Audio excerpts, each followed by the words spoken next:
नमस्कार, राम राम, खमा गणी मेरे प्यारे दोस्तों। स्वागत है आप सभी का राजस्थान अड्डा 24/7 पर। जैसा कि दोस्तों बात हो रही है एलडीसी आरएसएमएसएसबी के द्वारा ये भर्ती प्रक्रिया है वो आयोजित करवाई जाती है और 12th पास ये वैकेंसी है और साथ ही ये सीईटी 12th में इसे रखा गया है।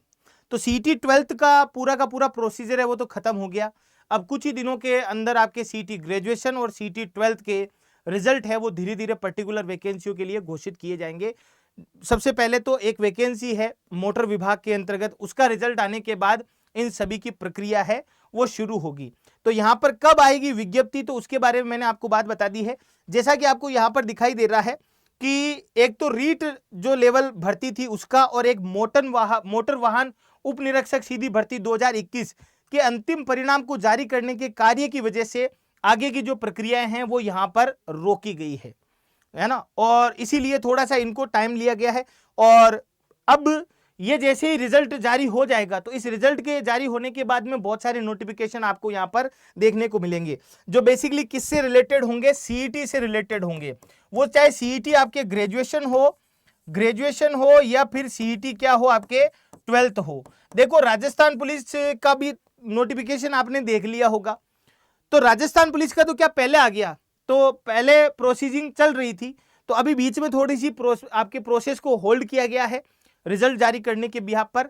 अब जो आगे का कार्य होगा वो पूरा का पूरा सीईटी का होने वाला है।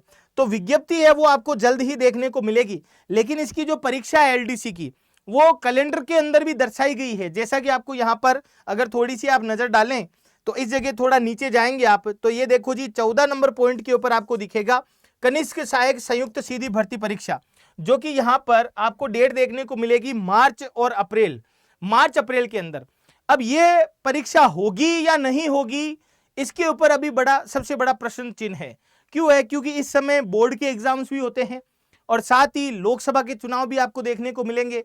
तो हो सकता है कि यह परीक्षा आगे बढ़े, ऐसा भी हो सकता है। लेकिन बात यहां पर फिर से खड़ा होता है सवाल कि पद कितने होंगे।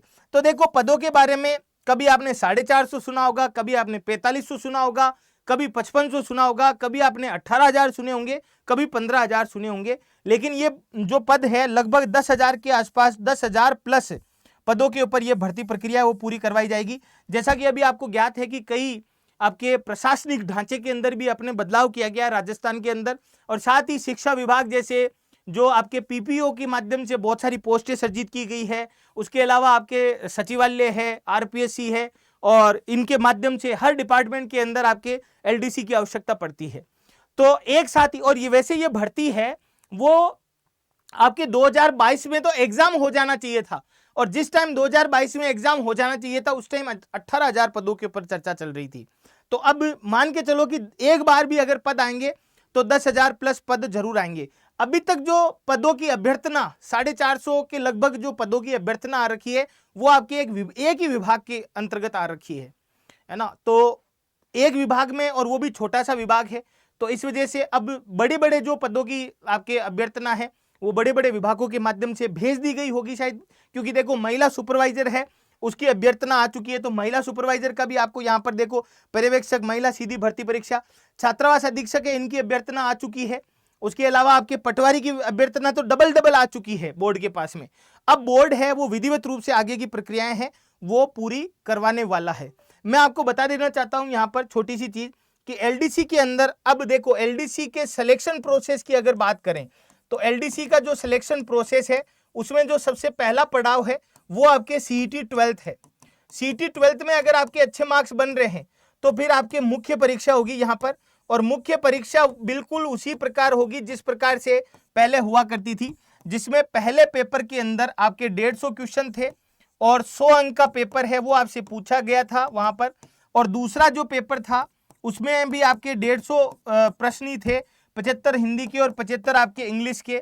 यहां पर देखो ये पेपर फर्स्ट है, इसमें राजस्थान जीके था एक तो, उसके अलावा क्या था आपके ज्योग्राफी रिसोर्सेज, उसके अलावा मैथ थी और आपके साइंस है ना, मैथ और साइंस ये पोर्शन था आपके किसका, पेपर फर्स्ट का।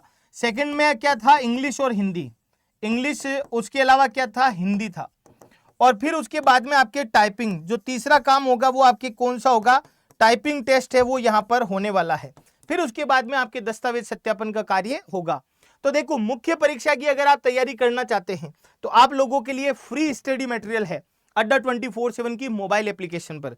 इस मोबाइल एप्लीकेशन का लिंक है वो डिस्क्रिप्शन में भी दिया हुआ है, जहां से आप डाउनलोड कर सकते हैं। नीचे डिस्क्रिप्शन में लिखा हुआ होगा फॉर फ्री स्टडी मटेरियल, तो वहां से आप देखो करंट अफेयर अच्छा करना पड़ेगा आपको परीक्षा के लिए, और daily quizzes, subject wise quizzes, GK के हो, ज्योग्राफी के हो, पॉलिटी के हो, साइंस के हो, मैथ्स के हो, उसके अलावा हिंदी इंग्लिश के आप क्विज दे सकते हैं। यहाँ से अलग अलग सब्जेक्ट की मैगजीन्स मिलेगी, पावर कैप्सूल्स मिलेंगे, नोट्स और आर्टिकल है, बहुत सारे वीडियोज हैं, जॉब अलर्ट जैसी बहुत सारी चीजें हैं जो आपको यहाँ पर देखने को मिलेगी। तो ये सारी की सारी चीजें अगर आपको मिल रही है तो आपको निश्चित तौर पर अड्डा 24/7 की मोबाइल एप्लीकेशन डाउनलोड करनी चाहिए। इसके अलावा इसमें एक ऐसा ऑप्शन है कम्युनिटी का, जो कि आपको हेल्प करता है, टीचर जो आपको पीडीएफ प्रोवाइड करवाता है, तो वो सारी की सारी पीडीएफ एक ही जगह आपको मिल जाती है, इधर उधर भागने की जरूरत नहीं पड़ती है। कम्युनिटी के ऊपर subject wise PDF, subject wise study material, MCQs, subject wise notes, ये कंप्लीट आपको कम्युनिटी के अंदर मिलेंगे। तो बढ़िया मौका है, बढ़िया फायदा उठाओ और बढ़िया तैयारी करो। इसी के साथ इजाजत लेता हूं। जय हिंद, जय भारत और धन्यवाद आप सभी को। Thank you.